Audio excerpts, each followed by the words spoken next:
Hello.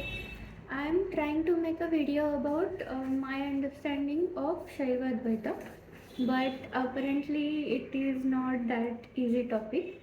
So I am trying to put things in words, but it is not that easy. Because of that, I decided I will go slow. I will divide the topic in different parts, and also I have made some notes, so I'll be taking reference of my notes while speaking, because yeah, it is not that easy. I tried and failed twice. Uh, yeah, you miss some point or something happens, or if you keep continuously speaking, then someone comes or something happens, because it is not small topic. So uh, actually this is my understanding again. uh, all what I'm speaking is my understanding. I might be wrong, and as Shiva is Bhagwan for every one of us, I want to make it clear that um, I am not मैं खंडन नहीं कर रही किसी भी मत का शिव जी के बारे में, और I am not saying that worshipping is wrong or anything like that.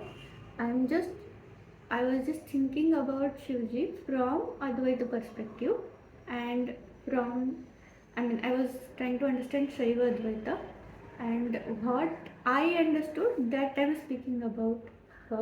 I might be wrong also in these things. So with that, we can start maybe. So first we will talk about the uh, idea of observer, object and observation in basic physics. So when we were in school, in physics, there used to be a situation where there is an observer, that he or she is observing that some train is passing at say 100 km per hour. Okay, so for the observer to know that, to make that observation that train is passing at 100 km per hour, first that observer should be able to observe the object. That is one thing. Object is railroad and train. Another thing is, he or she should be there for enough duration so that train comes, train goes in front of that person, and train goes ahead. Okay, so for that much duration, observer should be there. Observer should be observing. Only then he or she can say that. Okay, so let's just use this example. So suppose this observer is staying there for full day, one full day. Then what will be the observation? That okay, at 11 o'clock there was one train which was at 100 km per hour. At 1 o'clock there was one train which was at 100 km per hour. At 12 o'clock there was one train which was at 50 km per hour. At 2 o'clock there was one train which was at 200 km per hour. And after 2 o'clock there were no trains. And suddenly at 6 o'clock trains started, and then again there was a train at 6 o'clock, 7:30, 6:30, 7, 8:30, 8 o'clock. At all these times trains were there. So what his or her observation will be that today there were trains from 11 to 2 at the frequency of every 1 hour, and the train speed varied from 50 km per hour to 200 km per hour. For 2 to 6 there was no train passing the railroad, and from 6 to 8:30 there were trains every half an hour at a speed from 80 km per hour to 150 km per hour. This is the observation. If the observer is there for say 1 week, then what that observer might be seeing, that okay, every day there are trains from 11 to 2, which are at the interval of 1 hour, and from Monday to Friday there are trains from 6 to 8:30, which are at every half an hour interval, passing on that railroad. Okay, so now there is a pattern for every day, and there is one generalized statement. Now suppose he or she got promoted, and he or she is sitting in a cabin with a screen in front of them, which is monitoring 100 to 100 kilometer area, and there is a live map of railroads in that area and trains passing. So now what that person will be able to observe, that okay, uh, there is a high demand from X station to Y station, and for that what are the fast trains that are passing on this railroad, and the slow trains are passing on say for second and third railroad to cover these stations, and the frequency of trains is dependent on uh, how much is the traffic of the people who are traveling from uh, their residence location, which is slightly cheaper than their work location. uh, so that is what will be their observation. Now suppose this person is working there for say 20 years.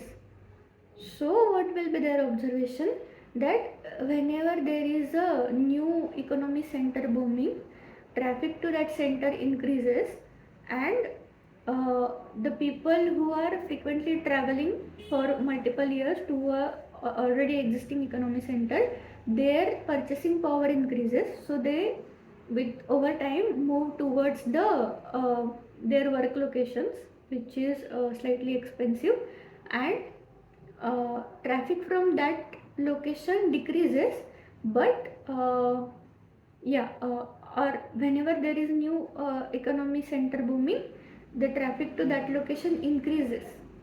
So this is a more generalized idea, more generalized trend idea, or pattern recognition, that is a wider perspective.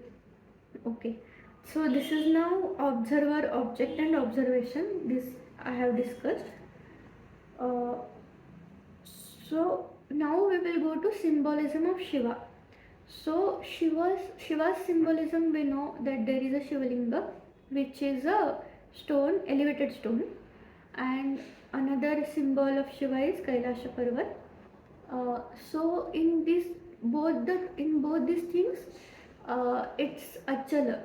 So it is there, it is standing there to observe for a longer duration. And in Kailash Parvat case, we can say that it is also able to observe wider area. So it is observing a wider area also. So also in case of Shiva's story, that Sati was there, he lost Sati, then there was a period of tapa, I think, and then Parvati came into his life. So it is like the his worldly attach he got a period where there was no worldly attachment, and he only thing he could observe was a some object in front of him. Was he did not have any attachment to get engrossed in that. He could be an observer of something, sakshi. Okay, so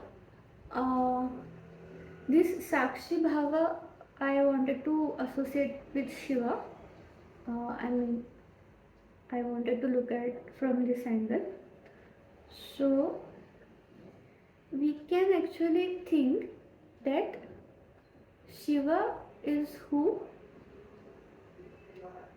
Shiva is the one who observed this SatChitAnanda while observing the world around him.